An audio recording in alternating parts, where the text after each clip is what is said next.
Hey guys, you're listening to the Energy of the Untamed Heart podcast, where we talk about uncaging your divinely gifted wild heart to be as free and expansive as you were born to be.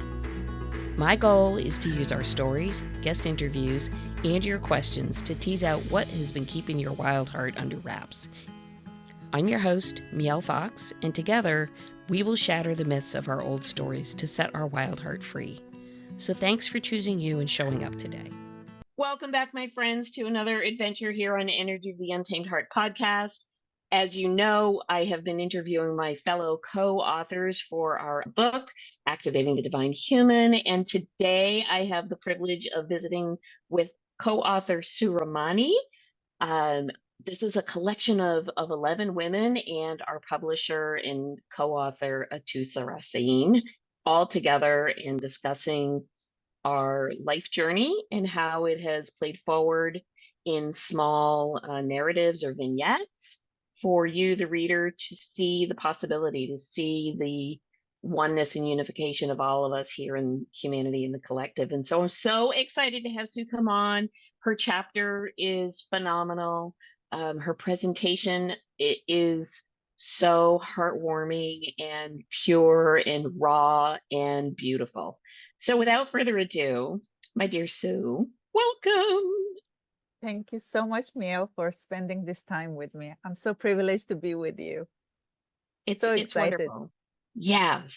So I know that you have had a long-standing friendship with our publisher and friend Atusa. Mm-hmm. Beyond that, I have read through your chapter and there are bits and pieces of it that are just so resonating for me. My chapter certainly takes a different path, a different direction in the physicality of the events, but the underlying essence of how we Mm, need to walk our way back home to our heart yeah. is just so, I'm going to say, confluent through all Mm, of the chapters. I love that your presentation in your chapter is a series of small vignettes, small stories. mm, In your chapter, you said that you reviewed your life almost as if watching a movie and you had different roles, whether you were the producer or yeah. the actress or the choreographer, all those different roles. And I think that speaks to how we literally create these Mm, identities or personas within our lifetime mm, to help us navigate the challenges from youth absolutely. through today. Yeah, So, absolutely. And yeah. when I agreed and committed to write this book, I had a complete brain freeze because there was so much purging to do. But at the same time, where do I start? And if you remember, I wrote in the group, say, I don't know how to start. I'm completely frozen. And then I actually wrote the part 3 first before the other parts. And then as soon as I started writing, it was as if I was sitting and having to relive the life, which I don't know about other people, but I never do that. I mean, I look over things, but I never try to relive it. I keep moving on. So I started to see things that I thought it was okay then, but it's not okay. So it was something that subconsciously was suppressed that I had to re-experience it by writing these things. And I was thinking, who wants to read my story? It's very ordinary. And I came to the conclusion, thank God my life is so ordinary, because that would be relatable. The more ordinary, the more relatable. I just have to say it in a way that I'm a good storyteller, so other people can relate to it or take something out of it. I wrote in the chapter, it's not a self-help chapter. I am not there to fix anybody's life. I have absolutely no answers to their life nor mine. It's just different way of looking at life. Yes. And this healing process, this writing this book, allowed me to look at my life and see, oh, I need to fix this. Oh, I need to alter this. Oh, I need to accept this. That was so liberating, because when I finished, I was like, I'm free. Yes. Yes. So I think the feeling of wow, after I've been able to, you could call it purge, that's not a bad word to use. I I really feel that this freedom that each of us has been able to achieve through the writing of our story in the healing of those previous pieces of us. Mm, It's not a purge as in it's thrown away. It's a purge as in it no longer holds power over me. It's absolutely. a releasing and removing, not in a way that it no longer exists, because it will always exist. You can't undo Absolutely. I history. haven't It is what it forgotten is. them. Yeah. But to not have it have a hold over you, to not allow it to control you, to not allow Mm, those previous pieces of you to continue to stay in the environment that they were in the moment with an attachment of, so now what does this mean for me as I am today? um, Many of us have said this, is that to be able to watch that movie as an observer without holding any attachment to the events in the movie yeah, yeah. is just a very lovely way of describing, to observe and be unconditional, to observe and be unattached, to observe and not render judgment.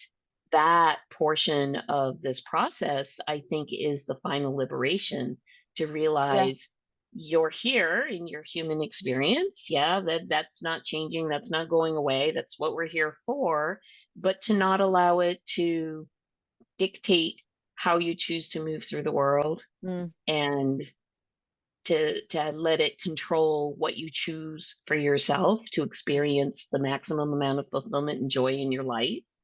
I think each of us in our writing came to this, but just yeah. through a different written process. Yeah. I agree. I agree. And when Yeah. you become witness to something, I mean, it's easier said than done when you say, oh, be a witness to something. Just don't react. Just observe. We hear it in all the spiritual practices. Hmm. It's, if you can do it, it's great, but it's not easy. And during writing this book, because you kind of experience this life already. I already lived this life. So now I can sit back and watch it. Because I didn't have the fear and I didn't have to react, knowing I'm going to be okay because I'm 20 years, 30 years, 40 years later looking at it. It was easy, easier, Easier. Yes. easier. So it's interesting as I hear you describing the process. What you describe is very much how I spent many, many years of my life, which I like to politely phrase as spiritual and emotional bypassing. The I don't have time to sit with this. I have other things to do. I need to, and then fill in the blank. And that's all well and good until ultimately it does catch up with you. And there's a place where you can no longer run and hide from it if you desire a better way of moving through the world, if Mm, you desire to not be living in a state of um, fear or anxiety or depression or unwellness, to really seek out the things that will bring you back to a state of wholeness and mm, wellness. It does require some work. I'm not going to say that it doesn't, but to yeah, know that you can be an observer and revisit things makes that stepping into feeling your emotions and your beliefs easier to me. yeah, So for me, in my story, uh, I guess to me, I didn't really think of it as, oh, this is a difficult story to write. I think I actually, dare I say, took it almost like a homework assignment, like, okay, what happened at summer camp this summer? It was a little bit like that, like, yeah, oh, here, let me share everything that's gone on from the diaper right to now. And so I didn't really, for me, I didn't really struggle too much with the writing because I'm as much as I'm very straightforward, like, okay, that was then and this is now, here we go. The pieces that became apparent to me through the writing of the story was just how much I had thought I could mentally work my way through many of my non-mental issues. Mm-hmm. And uh, that was the breakthrough for me, is Yeah. to really see I need to spend more of my time in being versus doing, Yeah. so that I can really have a better sense of the real who I am, not all of these various versions of who I've created just to get Yeah. by, just to survive, just to show up. Um, so for me, I found it's not just I just need to show up. It's I need to show up as who I really am, which is the I am, which is Yeah. the way we all are, and to just say, okay, this is what happened. This is what I observed. This is where it was, and I'm okay taking a look at it because I have the capacity to choose to not be attached to it. Yeah. And I think it sounds so simply easy, just do the thing, but that's the ultimate human struggle for many of us. Yeah. The fear and Yeah. the attachment, these two are Hmm. like paralyzes you. Hmm. And I think Yeah. this exercise that we all did, knowing that we survived all the traumas, we survived all the hardship, we survived all the things that put a dent in us and made us who we are today. But because we were not necessarily going through it, knowing that it's over, we were not attached to the outcome, it was so liberating to think from here onwards, whatever many years that I have ahead of me, it will be okay too. I don't have to worry Yes. about money. I don't have to worry about job. I don't have to, doesn't mean I don't try. I'm still human, living a human life, but it will be okay. Something somehow is looking out. Yes. Something will work out. Something will falls into place. All the pieces of puzzle is here. I just need to find them. And that's And so comforting. it is very comforting. And when you say I need to find them, it's very interesting because I think many of us, and I will say myself included, we dig and dig and dig, sometimes thinking if I research, I will have the knowledge, it will find the peace. If uh, I don't know, do various things, I will find the peace Yeah. being PIECE versus Yeah. PEACE.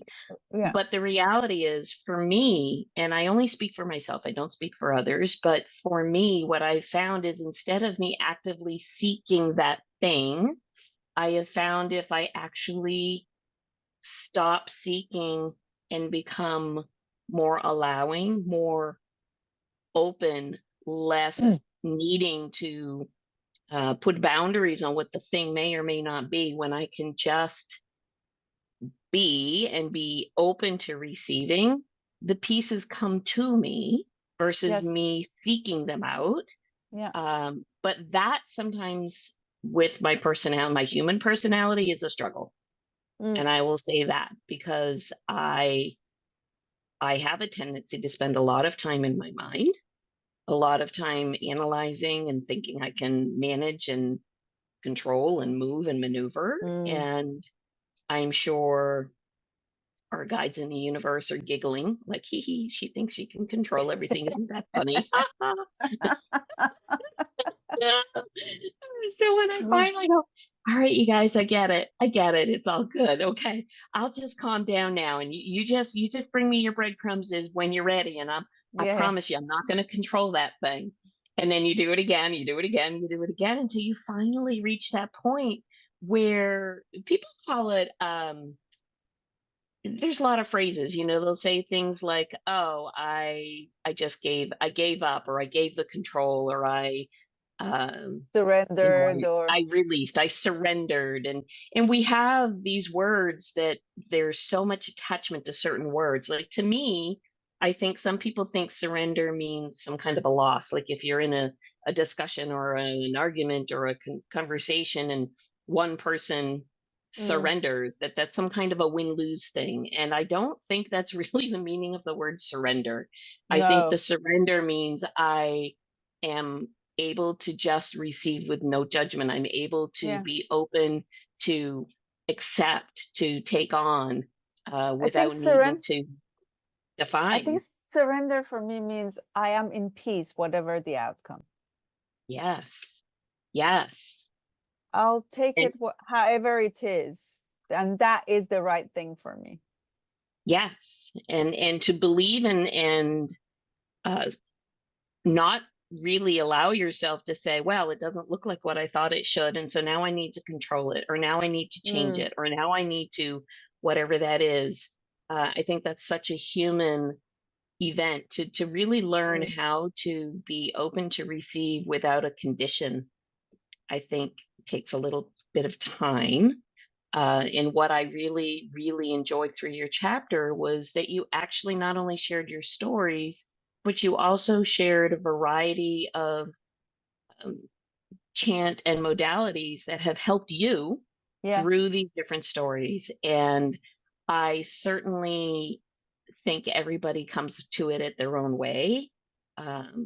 Mm, But many of the writings that you have in your chapter just were so clearly resonant with being in an open, unjudgmental, unconditional state of receivership. yeah, it Yeah, was. It was. and really beautiful. And the chanting really, it's not for everyone, Mm, but for me, it helps a lot. It helps a mhm. lot. Um, I think when you look at into any type of faith, there is this element of chanting, singing, um, which I don't know what it brings, but it just soothes the soul. It does. It does. I'll tell you my personal 2 cents on why. So for listeners or readers, I strongly believe and follow and utilize the energies associated with numbers, numerology, which Yeah. is sort of a descriptor of our divinely coded existence in this human expression, in this lifetime of our soul presence or our soul's journey. And it all has originated and initiated from the 7 musical notes. We're talking way, way, way, way, way, Yeah, way yeah, yeah, back. yeah, yeah. And musical notes are basically a symphony of energy, with each note being a different instrument of energy with its expression, vibrational expression. And Mhm. so I think there is a marriage, so to speak, of energies as it comes through in the chanting, because it Mm. holds a particular frequency of expression. It holds a particular vibration of sound, which in itself is an energetic expression, and it is coming through your throat chakra system in Yeah. your being. And so all those things intermingled, that the physical and the emotional and the spiritual and the mental piece, all those planes are being woven together and expressed and experienced in chanting. And so for me, when you say it brings you this sense of inner peace, it is very clear to me why, because energetically it is a language and a communication from what's outside of us, within us, and then expressed back outside of us. So it's like a Hmm. conversation. It's like a harmonic symphony conversation, really. Yeah. So Yeah, really beautiful. exactly. And to be Yeah. honest, when you repeat something, even when you're running, but when you're constantly repeating something, it eventually takes you somewhere that there is no thought. Yes. So you will clear everything by this chant. I had a meditation teacher. He was so funny. He said, you can say Coca-Cola, Coca-Cola, Coca-Cola. If you continuously say Coca-Cola, eventually you don't think, your mind will completely clear out itself. And that is one of the reasons of the chant. With the Yes. intention, it's the intention of the chant. But Yes. Sanskrit is so old, and every note, every sound has got a different vibration. So I love to chant in Sanskrit. It's beautiful. And I love Mm. that you've shared this in your chapter for readers to take a look at and give it a try. And Yeah. the beauty of all of these conversations that I've been able to have this last few weeks with all of our different authors is really the magic that this book holds for the reader, in that you can literally open anywhere in the book and Mm. step into somebody's expression of love, to step into somebody's journey of finding the wholeness. And each of us has come through it in a different way, and it's presented in a different way. Yours comes through with suggested chanting and mantras and your vignette of your story. Mine's pretty A to Z, like straight through writing. Others have poetry. Yeah. It's just phenomenally beautiful to see that there are so many different expressions of the same message of oneness and love. But the beauty of it is that each reader will find what resonates for them, find what brings them that peace. Yeah. Yeah, it's really beautiful. And I love when we discuss, we said, Atusa said, hold the book in your hand physically, hold the book and feel the energy of the book. Mm-hmm. Because, okay, we know each other now, but the readers don't know. They might know one of us, or they might even not know any of us. But when you hold the book, there is a lot of different energies in there, different backgrounds, Absolutely. different cultures, different upbringings, different generations coming together. Yes. All the opposites coming together, which for Yeah. me was like, wow. I'm connecting with Miel, who's in the United States with Jewish background, and I'm coming from Iran, Islamic background, living in London, and we are like this. We are together now. We have something that we give so much love to it, and it's a common love, and then that creates my love for you and your love for me and the other 10. You know what I mean? Yes. And Absolutely. that for me is like, wow, mind-blowing. And that's why I It like to is. hold the book. I love to hold the Yes. book. Yes. It is also a recurrent and repetitive message that we are all of the same. We are all of the divine spark of love. We are all God being within ourselves. And it does not matter where you were born, to whom you were born, to whatever your culture and religion you are No, born. And there's no one is better than the other, or it just doesn't make any difference, because beneath the human shell is the same beautiful so soul. We are yeah, all connected to one. So it's yeah. really, this has been a really magical project to be involved with. Mm. I've not only made new friends, new community and connections, but it has really allowed me to really see things from a much higher perspective, Yeah, for me too. and to really realize we don't need to make this so complicated. It's really not that complex after all. Yeah, it's Yeah. not complex at all. And No. we talk about, I wrote in the book also, I have cholesterol, but I'm not the cholesterol. I was born Muslim. I don't practice. I do something else, but that doesn't define me. Right. I have curly hair, but I'm not my hair. This unlayering and peeling is like the onions peeling. Yes. And we kind of peeled ourselves in front of each other. So we were vulnerable because we didn't know each other. Some of us knew each other, but most of us didn't. So we were unlayering so vulnerably in front of each other. which I And I thought think that's that was, beautiful. yeah, very much so. And I think possible because this venture, we created a very safe space for each Mm, other of acceptance and no judgment. And I think when each of us is going through our personal journeys, to start with the removing of all of these layers and barriers and stories that we've told about ourselves or believed of ourselves, it can be a bit frightening to let it go in a broader sense, because again, we have that programming of how will I be seen, how will I be judged yeah, by my culture, my family, my neighbors, my whatever. And to be in a space where one has so much support and safety makes that letting go, makes that releasing and setting to the side. um, it makes it much, I don't want to say easier, but less of a bumpy ride. yeah, yeah. I Yeah, mean, yeah. I think when you take the layer of fear and the layer of attachment out, and this worry of how am I seen in the world, really nothing really matters, does it? Nothing really It matters. really There is no doesn't. good, there is no bad, There's nothing. There just there is is. nothing. There is There just is. absolutely nothing. It Yeah, just yeah, is. yeah.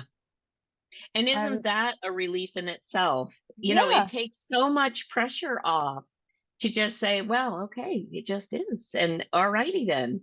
So that pressure of how do I need to be and how do I need to show up and what do I need to do and how must it look and how must it be said, and the release of all of that provides so much spaciousness and yeah, freedom and peace in the heart, yeah, because you're in your heart space, your yeah, energetic heart space, and that's just a pretty nice place to be. Yeah, totally, totally. yeah, And it's not like I don't get motivated, or I don't like to buy something, or I don't like to look good. You just do it for the joy of it. You don't do it for any hidden agenda. You know what I yes, mean? I absolutely. love to chat to you. I just do it because I love to chat to you. There is no underlayer. Yeah, and that's what makes it so much fun and so easy and so beautiful. Yeah, People say to me, why do you do this podcast? Because I'm having fun, because I'm yeah, meeting people and we're having heart to heart conversation, and there's no agenda at the end of it. It's not that it has to be or do anything other than what it is. And that in itself is the joy of having it and doing it. yeah, Yeah. And it's the same absolutely. when I was invited to write in this book. I'd never done anything like that. And I thought, well, okay. With no agenda, like what does this mean and where will it go and what will happen? Yeah, No idea. Just happy to be involved with folks who are of like-mindedness and have a commonality of sharing the big message of you are fine, you are okay, you are yeah, enough, you are loved, you are loved, and that's really all yeah, there is. Yeah, exactly. It's yeah, it's beautiful. beautiful. It's So if you had beautiful. anything that you wanted to leave as a last little tidbit for the viewers and the listeners about anything, doesn't necessarily have to be about the book, what comes to your heart that you'd love to share? I like to think people will have the courage to do whatever lights them up without worry. Yeah, This is what I tell my children, adult children. Just follow what lights you up, and it doesn't matter if you succeed or you don't succeed, because there is no succession or loss. When yeah, you get to that stage, it's just the journey, it's not the destination. So absolutely. do more of the things that lights you up. This is Yeah, what I tell people, and don't worry about the outcome. It's beautiful. irrelevant. It's really irrelevant. It is.